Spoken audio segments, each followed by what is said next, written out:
Medusa is one of the three Gorgon's head sisters who were children of the sea gods Perseus and Ceto. Medusa is the only mortal among their siblings, and she is also the most beautiful of them all. You probably know her as a villain because of the shows that have been made about her, but Medusa is very kind, beautiful, and friendly. And so many men were courting her, but she chose none and remained a virgin. It is because of the fact that it's respect for Athena, the god of wisdom. With a very clear and cheerful heart, she served as a priest in Athena's temple. One day, while she was walking towards the temple of Athena, he caught the attention of Poseidon, the god of the wind and wave. Since then, it has been attracted, and Medusa can get out of his mind. Poseidon tried to get Medusa's attention several times, but she chose to reject him because if she wants to remain being a priest, she has to be pure and virgin. At that time, there was a fraud between Athena and Poseidon, and he saw Medusa as an opportunity to get revenge on Athena. And because Poseidon got tired of paying attention to Medusa and he couldn't get her, he decided did his evil plan. In fear of Medusa, she ran inside the temple hoping for Athena's help, but unfortunately, no help came. And that's when Poseidon's abusive actions toward Medusa took place. After Poseidon got Medusa's purity and virginity, Athena came. Now instead of defending and protecting Medusa, he was furious because Medusa allegedly gave away her purity and virginity. Because of this, Athena punished Medusa and cursed her hair to become a snake, and whoever sees her eyes will immediately turns into stone.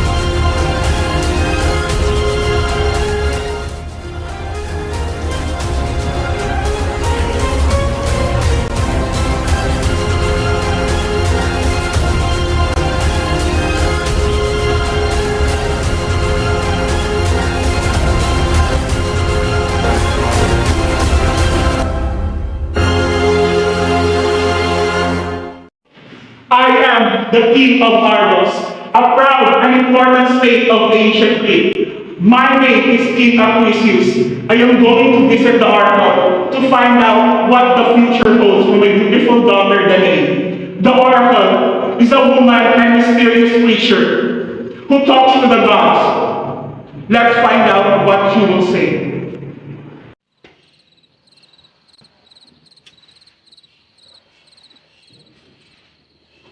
Who wishes to talk to me? I am King PERSEUS of Argos. What do you want to know? Well, will my daughter marry someone rich? Will she become important? A queen, perhaps? Oh, What is it? What have the gods told you? your daughter will marry someone very important. Very important indeed that she will have a son. What do you want? His son will kill you when he grows.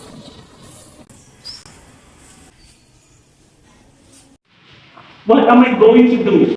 I know if I lock her in the tallest tower and block up all the doors and windows, no one will see her, even marry her. And so it was. Danae was taken to the tower and locked away. Danae was very sad, but one day a bright shower of gold came through the window.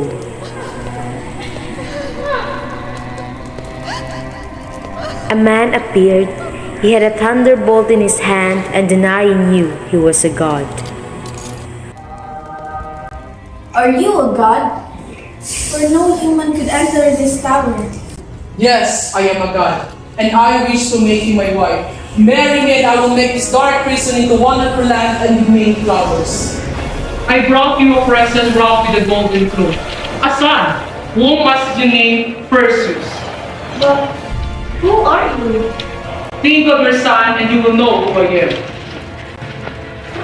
And with those words, Zeus disappeared, leaving Danae and her baby son alone. But not for long, King Acrisius heard the babe cry and ordered his soldiers put them into a deep chest, locked the lid and had them thrown into the sea. That should sort them out, he thought. But even a king should not mess with the son of a god, especially when his father is the mighty Zeus.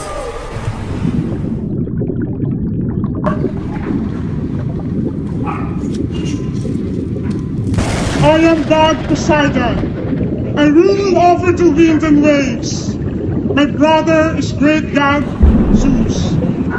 So I am his son shall save.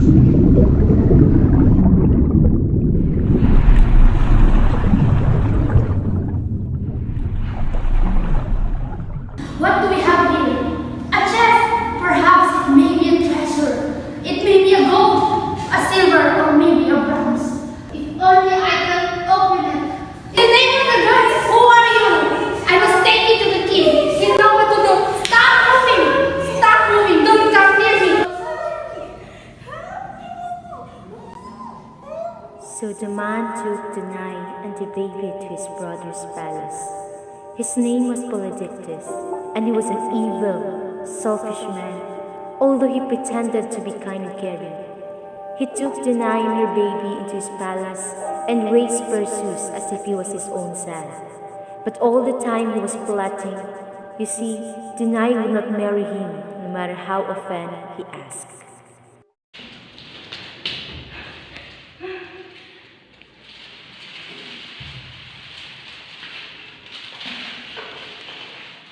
I cannot marry you.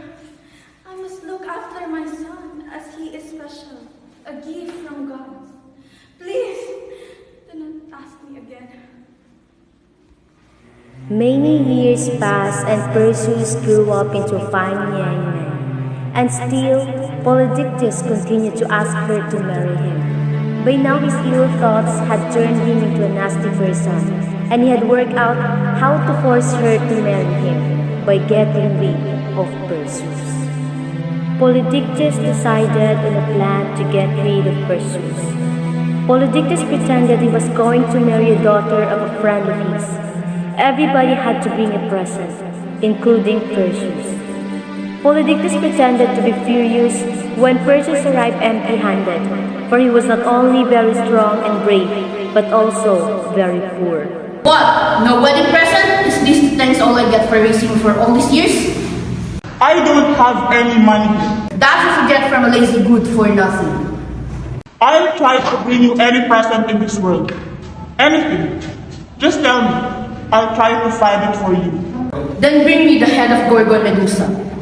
You cannot win it. That is an impossible task. No one has ever faced the Gorgon Medusa and let alone behead her.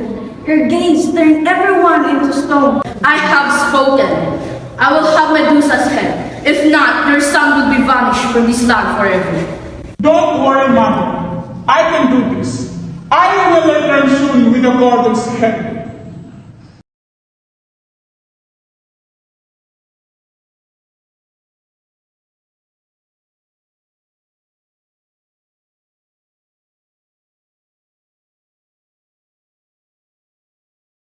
I am in despair. I have looked everywhere, but cannot find the way to the ends of the earth. No one can tell me, but everyone tells me to turn around and go other way, back to where I came from. Only if they knew, I cannot return. Oh, I will go to the temple of Athena and pray. Perhaps her wisdom will help me.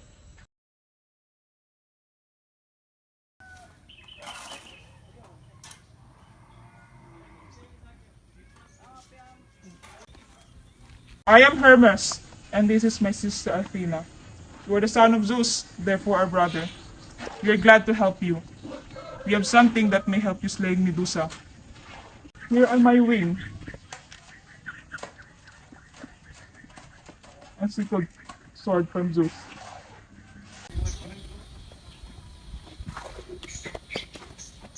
And here are gifts from me. Use this shield to reflect the image of Medusa, so you won't be turned to stone. You must find the Grey A, 3 women who share one eye but see many things, and get them to tell you how to get the Gorgons. They will give you a cup of darkness and give you a magic bag and tell you how to get to the Gorgon's lair. Perseus thanks them, puts on the winged sandals, and takes the gift.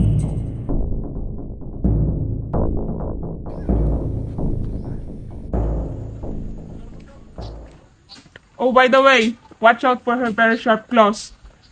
Oh, he's gone. So Perseus went to the cave of the Graii. The Graii were strange women. There were 3 of them with only one eye, for all 3 of them to use, and they constantly fought over it.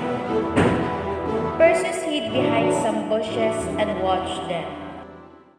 Give me the eye! Now it's my turn today. No, it isn't.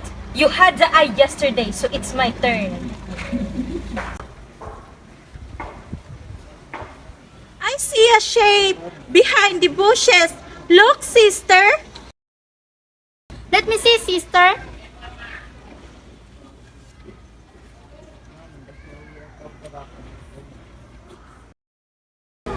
Oh, there's a man. Look, sister. Let me see. Oh, our eye! Give us back our eye, stranger. Tell me where's the Gorgon's cave, or I will throw your eye to the crops. Tell him, sisters, or we will be left in darkness forever. Here is the map. Our eye! Give us back our eye! You promise. Where is it? Give it back. Here, sister.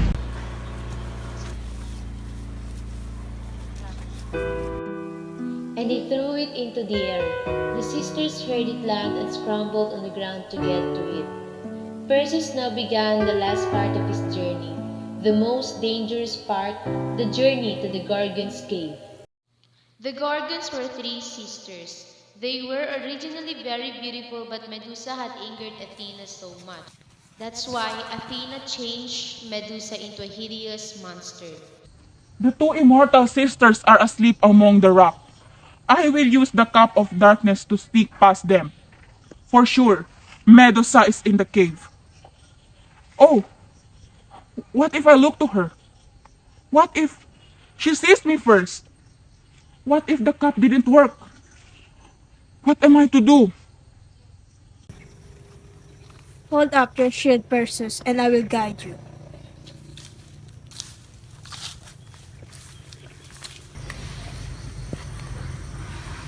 Athena, did Medusa do this to them? She did, but will no more.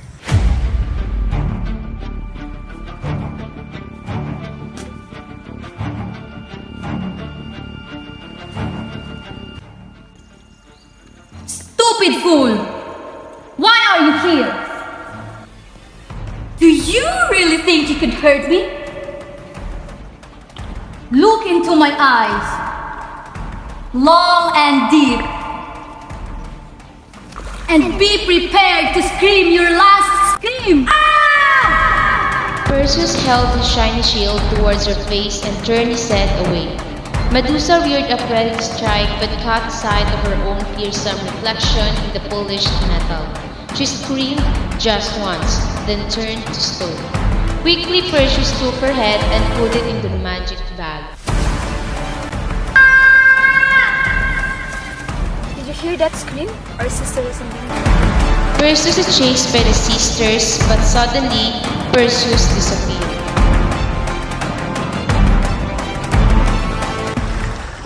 What is this I see? A maiden tied to a rock. And a sea monster is about to attack her. This is a job for Perseus. It is all my fault. I am Queen Cassiopeia, and I boasted that my daughter is more beautiful than Poseidon's daughter. The sea nymphs now see what is sent to punish my foolishness. I am King Zephyrus. Save her and we will give you whatever you desire, even her hand in marriage, only if you will save her. The king and queen stood back, and Perseus returned to the cliff by the sea.